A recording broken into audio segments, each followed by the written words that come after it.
नमस्ते दोस्तों, और पुस्तक रीडर्स चैनल पर आपका बहुत बहुत स्वागत है।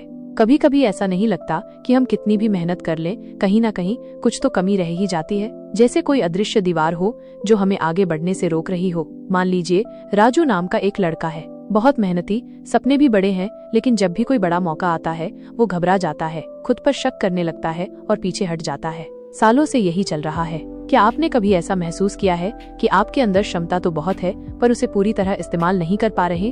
अगर हाँ, तो आज मैं आपके लिए एक ऐसी किताब की बातें लेकर आई हूँ जो शायद राजू और आपकी इस उलझन को सुलझा सकती है। किताब का नाम है माइंड हैकिंग, द एक secret to unlock your mind power and rewire your subconscious for victory, और इसके लेखक हैं जेसन सो। ये किताब एक चाबी की तरह है जो हमारे दिमाग के बंद दरवाजों को खोल सकती है और हमें दिखा सकती है कि कैसे हम अपने मन की असीम शक्ति का इस्तेमाल करके अपनी जिंदगी को जीत की ओर ले जा सकते हैं। ये किताब हमें सिखाती है कि कैसे अपने अंदरूनी सॉफ्टवेयर यानी हमारे अवचेतन मन को सफलता के लिए प्रोग्राम किया जा सकता है।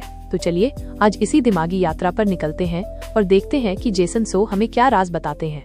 ये किताब क्यों लिखी गई, इसका मकसद क्या है? सोचिए, हमारा दिमाग एक सुपर कंप्यूटर की तरह है ना? पर क्या हम इसका यूजर मैनुअल जानते हैं? शायद नहीं। जेसन सो ने ये किताब इसीलिए लिखी ताकि हम अपने इस सुपर कंप्यूटर को सही तरीके से चलाना सीख सकें। वो हमें बताना चाहते हैं कि हमारी ज्यादातर सीमाएं बाहरी नहीं बल्कि हमारे अंदरूनी मन की बनाई हुई होती हैं। एक छोटी सी कहानी सुनाती हूँ। मेरी एक दोस्त थी अंजलि। उसे हमेशा लगता था कि वो कोई भी नया काम शुरू नहीं कर सकती क्योंकि उसमें किस्मत नहीं थी। जब भी वो कुछ नया करने की सोचती, उसके मन में 100 तरह के डर आ जाते थे। फिर उसने माइंड हैकिंग के कुछ सिद्धांत पढ़े और समझे। उसने जाना कि ये किस्मत वाली बात असेले तारा अबसेतना माने जेमथे योया एकाता बिस्बसा चरा आरा की छुई नया। उसने धीरे धीरे अपने सोचने का तरीका बदला और यकीन मानिए आज वो अपना छोटा सा कैफे चलाती है और बहुत खुश है।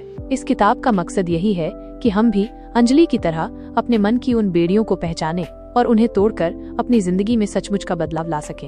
ये किताब सिर्फ जानकारी नहीं देती बल्कि एक प्रैक्टिकल गाइड है जो हमें कदम दर कदम सिखाती है कि कैसे अपने दिमाग को अपना सबसे अच्छा दोस्त बनाया जाए, दुश्मन नहीं। तो चलिए अब गहराई में उतरते हैं और देखते हैं कि जेसन सो हमें अपने दिमाग को हैक करने के कौन कौन से तरीके बताते हैं। सबसे पहली और सबसे जरूरी बात जो जेसन सो हमें समझाते हैं वो ये है कि हमारा दिमाग 2 हिस्सों में काम करता है। एक है चेतन मन, कॉन्शियस माइंड, और दूसरा है अवचेतन मन, सबकॉन्शियस माइंड। चेतन मन वो है जिससे हम सोचते हैं, समझते हैं, फैसले लेते हैं। जैसे अभी आप मेरी बातें सुन रहे हैं और समझ रहे हैं, ये लॉजिक पर चलता है। लेकिन असली खिलाड़ी, असली बॉस हमारा अवचेतन मन है। ये हमारी आदतों, हमारी भावनाओं, हमारी गहरी धारणाओं और हमारे व्यवहार का कंट्रोल सेंटर है। ये भावनाओं और कल्पनाओं की भाषा समझता है, लॉजिक की नहीं। और मजे की बात यह है कि हमारी जिंदगी के लगभग 95% फैसले और काम हमारा अवचेतन मन ही कंट्रोल करता है। सोचिए कितना शक्तिशाली है ये। जेसन कहते हैं कि अगर हमें अपनी जिंदगी में सचमुच कोई बड़ा बदलाव लाना है तो हमें अपने चेतन मन से ज्यादा अपने अवचेतन मन पर काम करना होगा। इस बात को एक उदाहरण से समझते हैं। मान लीजिए आप रोज सुबह जल्दी उठना चाहते हैं। आपका चेतन मन कहता है हाँ, कल से पक्का उठूंगा, सेहत के लिए अच्छा है। लेकिन सुबह जब अलार्म बजता है तो अवचेतन मन, जो आराम का आदी हो चुका है, कहता है अरे थोड़ी देर और सो लेते हैं, क्या फर्क पड़ता है। और अक्सर जीत किसकी होती है? अवचेतन मन की, क्योंकि वो सालों से इसी पैटर्न पर काम कर रहा है। जब तक हम इस पैटर्न को अवचेतन स्तर पर नहीं बदलेंगे तब तक सिर्फ चेतन मन के जोर देने से कुछ खास नहीं होगा। एक दिलचस्प तथ्य बताती हूँ। क्या आप जानते हैं कि हमारा अवचेतन मन 1 सेकंड में लगभग 20 लाख बिट जानकारी प्रोसेस कर सकता है, जबकि हमारा चेतन मन सिर्फ 40 बिट। ये वैसा ही है जैसे एक सुपर कंप्यूटर की तुलना एक पुराने कैलकुलेटर से करना। तो असली शक्ति तो हमारे अवचेतन में ही छिपी है, बस उसे सही दिशा देने की जरूरत है। अब सवाल ये उठता है कि इस अवचेतन मन को रिप्रोग्राम कैसे किया जाए। जेसन सो इसका एक बहुत ही प्रैक्टिकल तरीका बताते हैं जिसे वो माइंड हैकिंग का सीक्रेट कहते हैं। ये सीक्रेट कोई एक जादुई गोली नहीं है बल्कि एक प्रक्रिया है जिसे लगातार अपनाने से हम अपने अवचेतन को अपनी मर्जी के मुताबिक ढाल सकते हैं। इसका सबसे पहला कदम है अपनी वर्तमान प्रोग्रामिंग को समझना, यानी हमारे अंदर कौन कौन सी गहरी मान्यताएं या बिलीफ सिस्टम्स काम कर रहे हैं।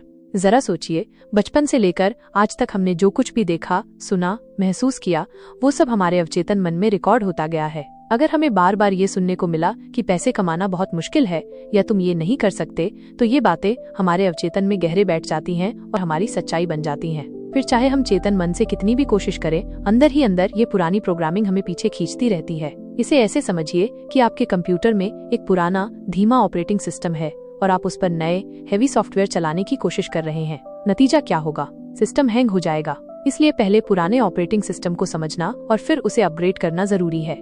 मेरी एक कजिन है रिया। उसे हमेशा लगता था कि वो रिश्तों में कभी खुश नहीं रह सकती, क्योंकि उसने अपने आसपास कुछ अच्छे उदाहरण नहीं देखे थे। ये उसका एक लिमिटिंग बिलीफ बन गया था। जब भी कोई अच्छा इंसान उसकी जिंदगी में आता, वो अनजाने में ही कुछ ऐसा कर देती थी जिससे रिश्ता खराब हो जाता था। फिर उसने इस पैटर्न को पहचाना।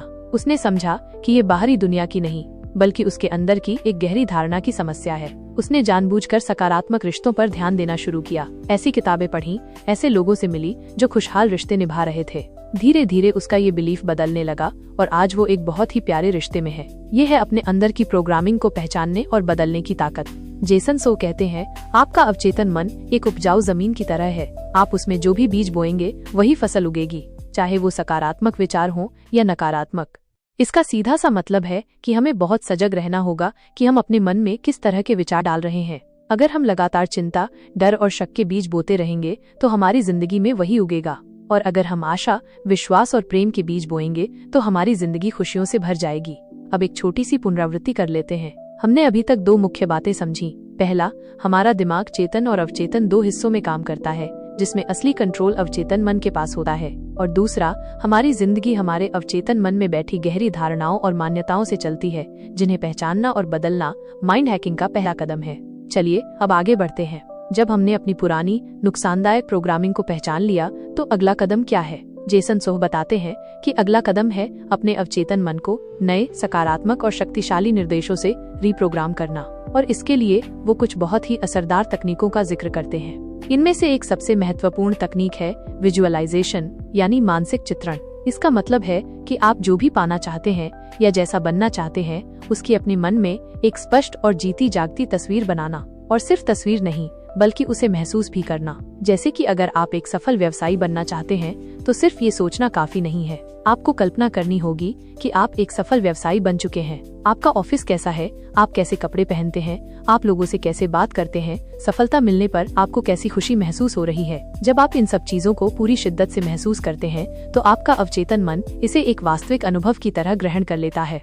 एक बहुत ही रोचक शोध हुआ था बास्केटबॉल खिलाड़ियों पर। उन्हें 3 ग्रुप में बांटा गया। पहले ग्रुप को रोज 20 मिनट प्रैक्टिस करने को कहा गया, दूसरे ग्रुप को कोई प्रैक्टिस नहीं करने दी गई, और तीसरे ग्रुप को सिर्फ अपने मन में ये विजुअलाइज करने को कहा गया कि वो परफेक्ट शॉट मार रहे हैं, बिना असल में प्रैक्टिस किए। 1 महीने बाद जब नतीजा देखा गया तो पहले ग्रुप ने सबसे ज्यादा सुधार किया, जो स्वाभाविक था। लेकिन हैरानी की बात ये थी कि तीसरे ग्रुप, जिसने सिर्फ मानसिक चित्रण किया था, उसने भी लगभग उतना ही सुधार किया जितना पहले ग्रुप ने, और दूसरे ग्रुप में कोई खास सुधार नहीं हुआ। इससे पता चलता है कि हमारा दिमाग असलियत और कल्पना में ज्यादा फर्क नहीं कर पाता, खासकर जब कल्पना पूरी भावनाओं के साथ की जाए। तो अगर हम अपने मन में सफलता की तस्वीर बार बार देखेंगे और उसे महसूस करेंगे तो हमारा अवचेतन मन उसे सच मानने लगेगा और हमें उस दिशा में ले जाने के लिए रास्ते बनाने लगेगा। दूसरी शक्तिशाली तकनीक है एफर्मेशंस, यानी सकारात्मक कथन। ये छोटे छोटे सकारात्मक वाक्य होते हैं जिन्हें हम बार बार दोहराते हैं ताकि वो हमारे अवचेतन मन में गहराई तक बैठ जाएं। जैसे, मैं हर दिन बेहतर और बेहतर होता जा रहा हूँ, या मैं आत्मविश्वास से भरा हुआ हूँ, या पैसा मेरी तरफ आसानी से आता है। लेकिन जेसन सो एक बहुत जरूरी बात बताते हैं कि एफर्मेशंस सिर्फ तोते की तरह रटने से काम नहीं करते। उन्हें पूरी भावना और विश्वास के साथ बोलना होता है। जब आप कहते हैं मैं खुश हूँ, तो आपको वाकई में उस खुशी को महसूस करने की कोशिश करनी चाहिए। मेरी एक कहानी सुनिए। एक समय था जब मुझे पब्लिक स्पीकिंग से बहुत डर लगता था। मंच पर जाने से पहले मेरे हाथ पैर कांपने लगते थे। फिर मैंने एफर्मेशंस का इस्तेमाल करना शुरू किया। मैं रोज सुबह शीशे के सामने खड़े होकर कहती थी, मैं एक आत्मविश्वासी और प्रभावशाली वक्ता हूँ। लोग मेरी बातें ध्यान से सुनते हैं।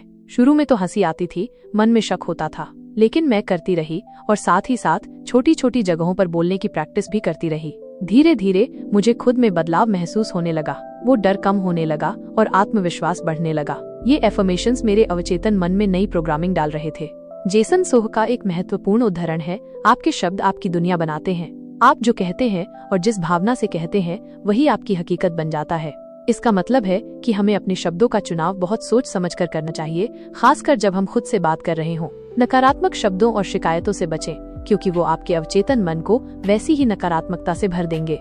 एक और महत्वपूर्ण बात जो जेसन सोह बताते हैं वो है अपने लक्ष्यों को स्पष्ट रूप से परिभाषित करना। अगर आपको यही नहीं पता कि आपको जाना कहाँ है, तो आप पहुँचेंगे कैसे? आपका अवचेतन मन एक GPS की तरह है। अगर आप उसमें सही डेस्टिनेशन डालेंगे तभी वो आपको सही रास्ता दिखाएगा। इसलिए अपने लक्ष्यों को लिखिए, उन्हें जितना हो सके उतना स्पेसिफिक बनाइए। जैसे मैं अमीर बनना चाहता हूँ, ये एक अस्पष्ट लक्ष्य है। इसकी जगह मैं अगले 2 साल में महीने का X अमाउंट कमाना चाहता हूँ, Y काम करके, ये एक स्पष्ट लक्ष्य है। जब आप अपने लक्ष्य को स्पष्ट रूप से लिखते हैं और उसे रोज देखते हैं तो आपका अवचेतन मन उस पर फोकस करने लगता है और उसे पाने के लिए नए नए आइडियाज और अवसर आपकी तरफ लाने लगता है। शोध बताते हैं कि जो लोग अपने लक्ष्यों को लिखते हैं उनके सफल होने की संभावना उन लोगों से कई गुना ज्यादा होती है जो सिर्फ सोचते रहते हैं। लिखना एक तरह से अपने अवचेतन को ये बताना है कि ये चीज मेरे लिए महत्वपूर्ण है, इस पर काम करो। क्या आप जानते हैं कि हमारे विचार ऊर्जा का एक रूप है और हर विचार की अपनी एक फ्रीक्वेंसी होती है। जब हम लगातार एक ही तरह के विचार सोचते हैं तो हम उस फ्रीक्वेंसी पर वाइब्रेट करने लगते हैं और वैसी ही चीजों को अपनी तरफ आकर्षित करते हैं। इसे लॉ ऑफ अट्रैक्शन भी कहते हैं, जिसके बारे में आपने शायद सुना होगा। तो अगर आप सफलता, खुशी और स्वास्थ्य के विचार सोचेंगे तो आप वैसी ही चीजों को अपनी जिंदगी में लाएंगे। तो दोस्तों, अभी तक हमने विजुअलाइजेशन, एफर्मेशंस और स्पष्ट लक्ष्य निर्धारण की तकनीकों के बारे में बात की जो हमारे अवचेतन मन को रीप्रोग्राम करने में मदद करती हैं। इन तकनीकों का नियमित अभ्यास हमारे सोचने के तरीके और हमारी जिंदगी को बदल सकता है। चलिए एक और छोटी सी पुनरावृत्ति करते हैं। हमने सीखा कि विजुअलाइजेशन के जरिए हम अपने मन में सफलता की तस्वीर बनाकर और उसे महसूस करके अपने अवचेतन को प्रभावित कर सकते हैं। एफर्मेशंस यानी सकारात्मक कथनों को भावना और विश्वास के साथ दोहराने से नई मान्यताएं बनती हैं और अपने लक्ष्यों को स्पष्ट रूप से लिखने और उन्हें रोज देखने से हमारा अवचेतन मन उन्हें पाने की दिशा में काम करने लगता है। अब आगे बढ़ते हैं एक और बहुत ही महत्वपूर्ण पहलू पर, और वो है एक्शन यानी कर्म। जेसन सोहो साफ कहते हैं कि सिर्फ सोचने, विजुअलाइज करने या एफर्मेशन बोलने से कुछ नहीं होगा जब तक आप उस दिशा में कदम नहीं उठाते। एक्शन वो पुल है जो आपके सपनों को हकीकत से जोड़ता है। आपने अपने अवचेतन को रिप्रोग्राम कर लिया, उसमें नए बीज डाल दिए, लेकिन अगर आप उन बीजों को पानी और खाद नहीं देंगे यानी एक्शन नहीं लेंगे तो वो पौधे कभी नहीं बनेंगे। मान लीजिए आपने विजुअलाइज किया कि आप एक बेहतरीन गिटार प्लेयर बन गए हैं। आपने एफर्मेशंस भी बोले कि मैं बहुत अच्छा गिटार बजाता हूँ, लेकिन अगर आप रोजाना गिटार उठाकर प्रैक्टिस नहीं करेंगे तो क्या आप सच में अच्छे प्लेयर बन पाएंगे? कभी नहीं। आपका अवचेतन मन आपको आइडिया दे सकता है, आपको प्रेरित कर सकता है, लेकिन मेहनत तो आपको ही करनी होगी। एक मजेदार बात बताती हूँ। मनोवैज्ञानिक कहते हैं कि कोई भी नई आदत बनाने में लगभग 21 से 66 दिन लगते हैं अगर उसे लगातार किया जाए। तो अगर आप कोई नई सकारात्मक आदत डालना चाहते हैं, जैसे रोज एक्सरसाइज करना या कोई नई स्किल सीखना, तो कम से कम इतने दिन तो आपको बिना नागा किए वो काम करना ही होगा। उसके बाद वो आपकी अवचेतन प्रोग्रामिंग का हिस्सा बन जाएगी और फिर उसे करना आसान हो जाएगा। तो सवाल ये है कि एक्शन लेने से डर क्यों लगता है या हम टाल मटोल क्यों करते हैं? अक्सर इसके पीछे होता है असफलता का डर या लोगों क्या कहेंगे का डर या फिर परफेक्ट होने का इंतजार। जेसन सो कहते हैं कि इन डरों को अपने ऊपर हावी मत होने दो, छोटे छोटे कदम उठाओ। जरूरी नहीं कि आप पहली बार में ही परफेक्ट हों, बस शुरुआत करो। जब आप एक्शन लेना शुरू करते हैं तो आपको फीडबैक मिलता है, आप सीखते हैं और आपका आत्मविश्वास बढ़ता है। मेरी एक दोस्त थी, उसे अपना ब्लॉग शुरू करना था। उसके पास बहुत अच्छे आइडियाज थे, लेकिन वो महीनों तक टालती रही। कभी कहती थी अभी सही समय नहीं है, कभी कहती थी मुझे और रिसर्च करनी है।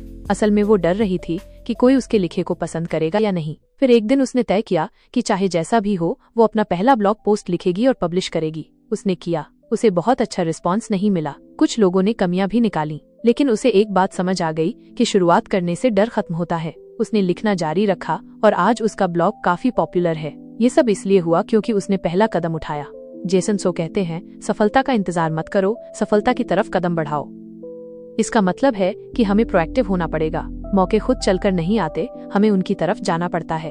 अब एक और अहम बात पर आते हैं और वो है लगातार सीखते रहना और खुद को अपडेट करते रहना। दुनिया बहुत तेजी से बदल रही है, अगर हम सीखेंगे नहीं तो हम पीछे रह जाएंगे। अपने दिमाग को नई जानकारी, नए स्किल्स से भरते रहना भी माइंड हैकिंग का एक हिस्सा है। किताबें पढ़ें, कोर्स करें, नए लोगों से मिलें, अपने कंफर्ट जोन से बाहर निकलें। जब आप कुछ नया सीखते हैं तो आपके दिमाग में नए न्यूरल पाथवे बनते हैं, आपका सोचने का दायरा बढ़ता है और आपका अवचेतन मन और भी शक्तिशाली बनता है। क्या आप जानते हैं कि हमारा दिमाग प्लास्टिक की तरह होता है? इसे न्यूरोप्लास्टिसिटी कहते हैं। इसका मतलब है कि हमारा दिमाग अपनी संरचना और कार्य प्रणाली को बदल सकता है, हमारी उम्र चाहे जो भी हो। जब हम कुछ नया सीखते हैं या सोचते हैं तो हमारे दिमाग के सेल्स, जिन्हें न्यूरॉन्स कहते हैं, नए कनेक्शन बनाते हैं। तो ये सोचना बिल्कुल गलत है कि अब तो मेरी उम्र हो गई, मैं कुछ नया नहीं सीख सकता।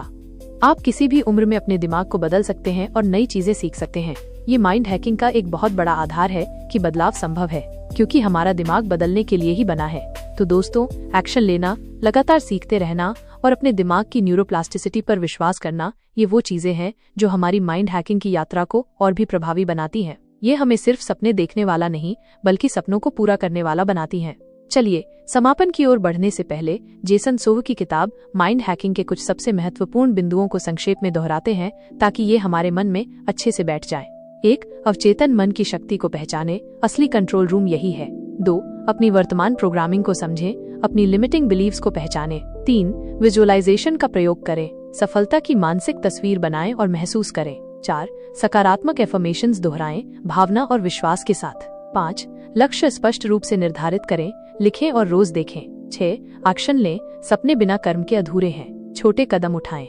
7. लगातार सीखते रहें, अपने दिमाग को अपडेट करते रहें। 8. न्यूरोप्लास्टिसिटी पर विश्वास करें, आपका दिमाग बदल सकता है। 9. शब्दों की शक्ति को समझें, आप जो कहते हैं वही बनते हैं। 10. भावनाओं को मैनेज करें, भावनाएं आपके विचारों को शक्ति देती हैं। 11. डर का सामना करें, कंफर्ट जोन से बाहर निकलें। 12. धैर्य रखें, बदलाव में समय लगता है। 13. खुद पर विश्वास करें, आप में असीम क्षमता है। 14. नकारात्मकता को दूर करें, अपने आसपास और अपने मन से। 15. कृतज्ञता का अभ्यास करें, जो आपके पास है उसके लिए शुक्रगुजार हों। 16. माइंडफुलनेस का अभ्यास करें, वर्तमान क्षण में जीना सीखें। 17. अपनी आदतों को बदलें, छोटी आदतें बड़े नतीजे देती हैं। 18. सकारात्मक लोगों के साथ रहें, संगत का असर पड़ता है। 19. असफलता से सीखें, ये सफलता की सीढ़ी है।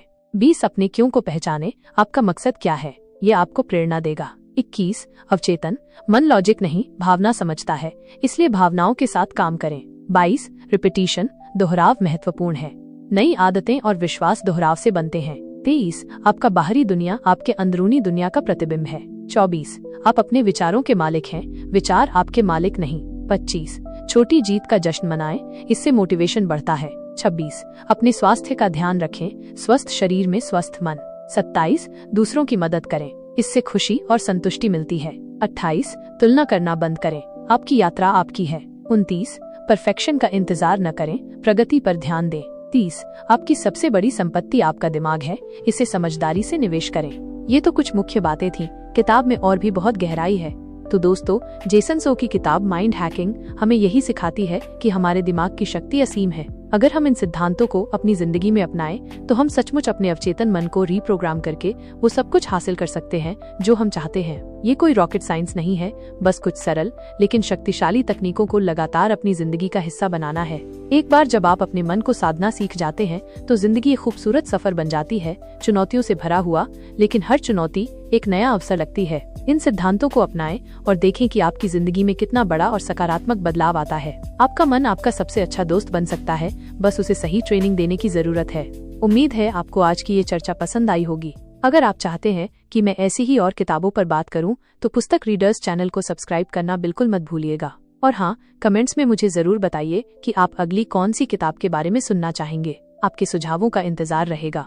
और अब जाते जाते इस किताब के कुछ सुनहरे नियम बुलेट पॉइंट्स में फिर से दोहरा लेते हैं, ताकि वो आपको हमेशा याद रहें। आपका अवचेतन मन आपकी सफलता का गुप्त हथियार है, इसे समझदारी से प्रोग्राम करें। नकारात्मक मान्यताओं को पहचानें और उन्हें सकारात्मक विचारों से बदलें। अपनी इच्छाओं को स्पष्ट रूप से विजुअलाइज करें और उन्हें हकीकत में बदलता हुआ महसूस करें। शक्तिशाली एफर्मेशंस का नियमित रूप से उपयोग करें, पूरी भावना और विश्वास के साथ। स्पष्ट लिखित लक्ष्य निर्धारित करें और उन्हें प्राप्त करने के लिए ठोस कदम उठाएं। डर को अपने ऊपर हावी न होने दें, छोटे लेकिन निरंतर एक्शन लें। हमेशा सीखते रहें और अपने दिमाग को नई संभावनाओं के लिए खुला रखें। याद रखें, आपका दिमाग बदल सकता है। न्यूरोप्लास्टिसिटी, इसलिए कभी हार न माने। आप जो सोचते हैं, महसूस करते हैं और करते हैं, वही आपकी वास्तविकता का निर्माण करता है। अपना ख्याल रखिएगा और अपने दिमाग की शक्ति को अनलॉक करते रहिएगा। फिर मिलेंगे एक नई किताब के साथ। धन्यवाद।